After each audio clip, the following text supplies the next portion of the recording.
And now, ladies and gentlemen, we're back in business with the Tomb King vs. Vampire Co. showdown. It's going to be Ark in the Black facing off against Count Noctilus, two evil cackling characters for sure. And we are going to be coming in with a pretty mixed forces build. So obviously the undead don't have access to Burning Head or any, well, I guess they can bring, I think, Pendulum or things like that, but wasn't too worried about that. So we do have a front line of Tomb Guard, which actually trade exceptionally well against a Vampire Coast.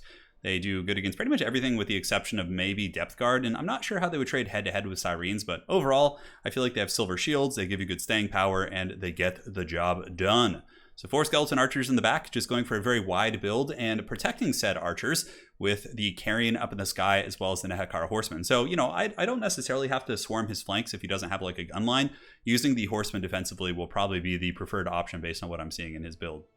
But yeah, Skeleton Archers can outrange the guns, or at least not outrange. I think the guns have about similar range as these archers, but you know, the arcs of fire are a little bit better, so you can like be behind your infantry, and the guns can't quite return fire as cost efficiently in my experience. So we got 4 of those, one of which is going to be the Blessed Legion and the Sepulchral Stalkers. So just have these guys creep into the back in case he came in with like a crab rush or something. I wanted to have some heavy armor piercing missiles that could surprise my opponent and bring down a big target.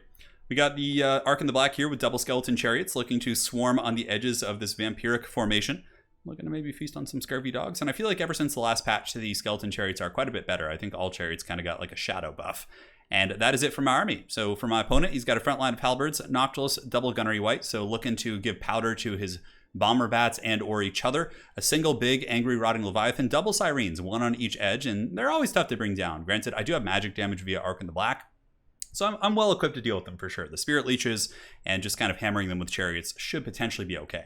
He's got double doggos too, and we will be 100% trying to force a fight with those doggos ASAP. So let's get this show underway, on the road. Yeah, let's get the show on the road. I think that's the proper kind of description there. The Skeleton Chariots looking to pick a fight. I wasn't worried about the Sirens. I was like, all right, let's get in there and battle the Sirens, but not in the forest here. I didn't want to be fighting them in the trees because that's like awkward for my chariots. So we're going to be dropping Spirit Leech on them and then hammering them down with the chariots. And my opponent probably will be committing the Scurvy Dogs here as well, because with the Sirens, they could do some damage, right? So we're going to try and force them back and get the better engagement. In the meantime, my archers shooting in, just going after whatever they can see. Not too many great targets online at the moment, but just, you know, blasting into the zombie infantry. So now we are being chased, and the dogs look like they might be overextending past the Sirens, so we will be turning around and doing a big countercharge right now. So what we do is we turn around, we countercharge the dogs, which are infantry size, so chariots actually kill them very quickly. Liber Mortis will be coming down to give physical resist. It won't help against Sirens, but against the dog DPS, which is actually formidable. It'll be nice. And a Spirit Leech will be going down against the Sirens, and look how quickly the Scurvy Dogs get wrecked. Also on top of that, a Skeleton Warrior summon just to like Tar Pit and Spirit Leech as well. So that engagement's going very well for us. Here on this flank, Spears just against zombies. A little bit of a wash. My Carrion up in the sky are battling Fellbats, and Carrion should be able to defeat Fellbats pretty handily in combat. Looks like the tactical reserve Fellbat for my opponent is now moving in, so not too bad. I pretty much always leave something in the back in the start of almost every battle I have. It's a signature play there. So Sepulchral Stalkers going to be shooting up in the sky, blasting into the bombers. I know if I can kill the bombers, my opponent's army will be very weak at dealing with my Tomb Guard and mass amounts of infantry. And here you can see the Deck Dropper bombers getting hunted by the Carrion as well. So I always think you should bring like at least 2 Carrion in this matchup. I almost went 3 because Deck Dropper play is very, very popular these days.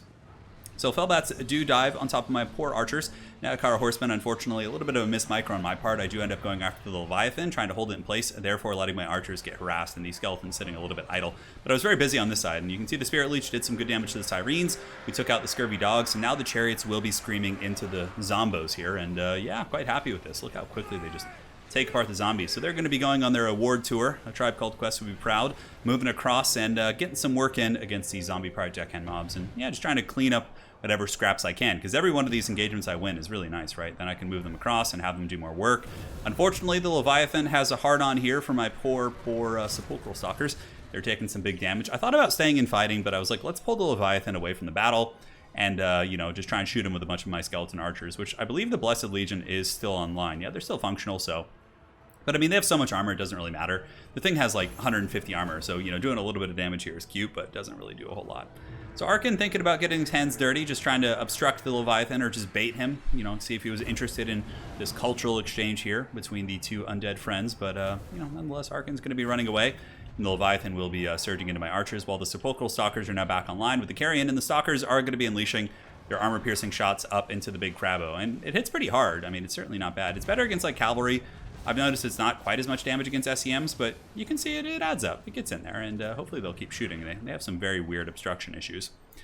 Here, Cyrene still causing some problems, shooting them with archers. We got some Tomb Guard moving over. Tomb Guard probably could finish the job, but I'm like, hey, man, I think Chariots can handle this as well. So the Skeleton Chariots of the Tomb Kings will be advancing to deal with the Cyrenes, and the rest of the battlefield looking pretty good for us, honestly. Though the bounce power says it's somewhat even, I felt like I was in a pretty commanding state at this point in the game. ARKHAN had a lot of magic left.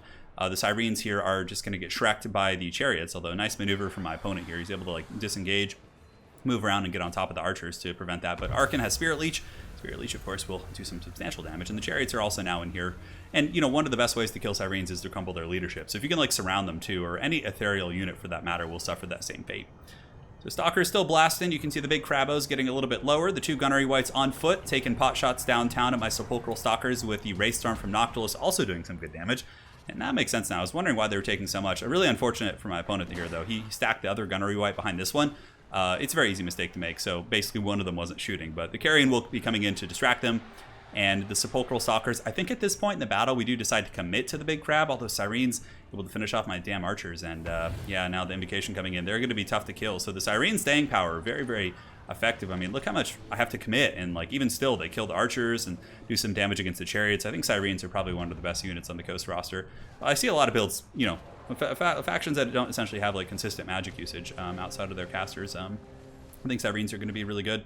Noctilus trapped in combat with Tomb Guard, not really a whole lot he can do. He's foot-based, and he's going to have some trouble waddling around the battlefield.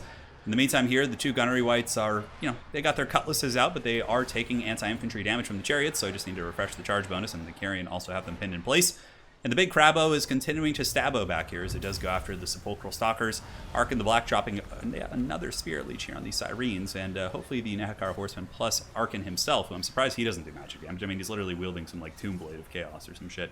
But, you know, we don't ask questions here. So, Cyrenes are down for the count, and the big Crabo has been summoned. The Ushapti have been summoned on top of the Crab, and though they aren't, like, anti-large, they still have good armor piercing and have mass. Basically, I just wanted to make sure the Crab couldn't escape. And the Stalkers do have anti-large halberds, if I'm not mistaken. They do. Yes, 75 weapon strength with plenty of anti-large. So, look at that. The Blessed Legion, Sundering Armor until the bitter end. There's only 3 of them left. No wonder they're called the Blessed Legion.